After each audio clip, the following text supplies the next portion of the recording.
নমস্কাৰ আপোনালোকক স্বাগতম জনাইছোঁ অন্য এটা নতুন ভিডিঅ'ৰ মাজতে আমি আলোচনা কৰিম আসাম PGT টিচাৰ ৰিক্ৰুইটমেণ্টৰ বিষয়ে। বিশেষকৈ আমি আলোচনা কৰিবলৈ চেষ্টা কৰিম পোষ্ট গ্ৰেজুৱেট টিচাৰৰ ছেকেণ্ড মেৰিট লিষ্টৰ সম্পৰ্কে। পোষ্ট গ্ৰেজুৱেট টিচাৰৰ ছেকেণ্ড মেৰিট লিষ্ট ওলায় কি নোলায় এই বিষয়ে আমি অলপ আলোচনা কৰিবলৈ চেষ্টা কৰিম।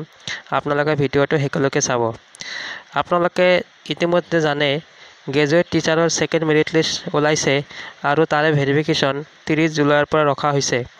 আপোনালোকে যদি আমাৰ ভিডিঅ' আগৰ পৰা চাই আছিলে, যেতিয়া প্ৰথম গ্ৰেজুৱেট টিচাৰ আৰু পোষ্ট গ্ৰেজুৱেট টিচাৰৰ ৰিজাল্ট ঘোষণা কৰিছে, তাৰ পাছৰে পৰা আমি ছেকেণ্ড মেৰিট লিষ্টৰ কাৰণে দাবী উত্থাপন কৰি আছিলোঁ আৰু এই বিষয়ে আমি এটা ভিডিঅ' আপলোড কৰিছোঁ, আমাৰ চেনেলত আপলোড কৰা আছে আৰু এইটো আপোনালোকে ইতিমধ্যে চাইছে।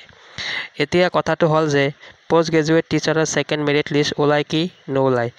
চাওক, আপোনালোকে যদি এডভাৰ্টাইজমেণ্টখন চায়, এডভাৰ্টাইজমেণ্টৰ এটা পইণ্ট লিখা আছে যে যদি ফাৰ্ষ্ট মেৰিট লিষ্ট ওলোৱাৰ পাছত ডকুমেণ্ট ভেৰিফিকেশ্যন হৈ যোৱাৰ পাছত যদি পদ ভেকেণ্ট হৈ ৰৈ যায়, যিমানখিনি পদ আছে তাৰে যদি ভেকেণ্ট হৈ ৰৈ যায়, তেনেহ'লে নেক্সট পৰ্যায়ত ছেকেণ্ড মেৰিট লিষ্ট পাব্লিছ কৰি এই ভেকেণ্ট হৈ ৰৈ যোৱা পদখিনি পূৰণ কৰা হ'ব।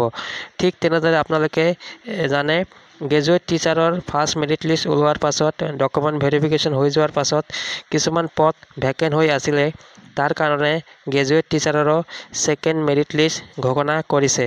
ঠিক তেনেদৰে যদি সঁচাকৈয়ে পোষ্ট গ্ৰেজুৱেট টিচাৰৰ ফাৰ্ষ্ট মেৰিট লিষ্ট ওলোৱাৰ পাছত যদি পদ ভেকেণ্ট হৈ আছে, তেনেহ'লে নিশ্চয়কৈ পোষ্ট গ্ৰেজুৱেট টিচাৰৰো ছেকেণ্ড মেৰিট লিষ্ট ওলাব, কিয়নো এইটো এডভাৰ্টাইজমেণ্টতে লিখা আছিলে।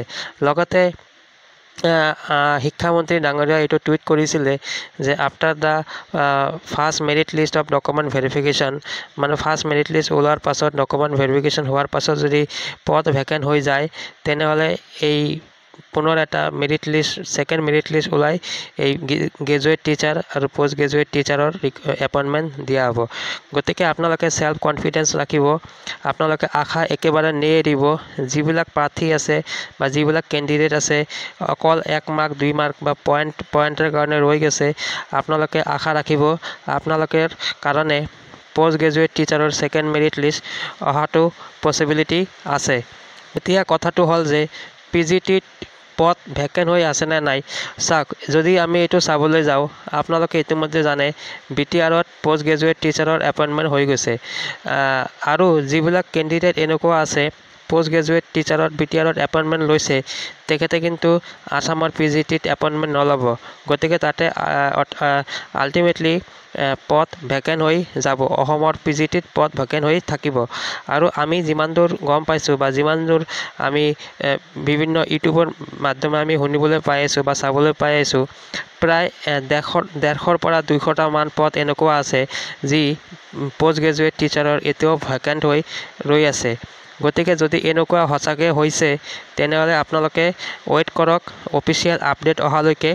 নিশ্চয় আপোনালোকে এটা অফিচিয়েল আপডেট অতি কম সময়ৰ ভিতৰতে পাব পোষ্ট গ্ৰেজুৱেট টিচাৰৰ ছেকেণ্ড মেৰিট লিষ্ট সম্পৰ্কে। তো এইখিনি এটা সৰু আপডেট আপোনালোকক জনাবলৈ আহিছোঁ আৰু আপোনালোকে আশা নেৰিব, আপোনালোকৰ ছেকেণ্ড মেৰিট লিষ্ট অতি সোনকালে আহিব।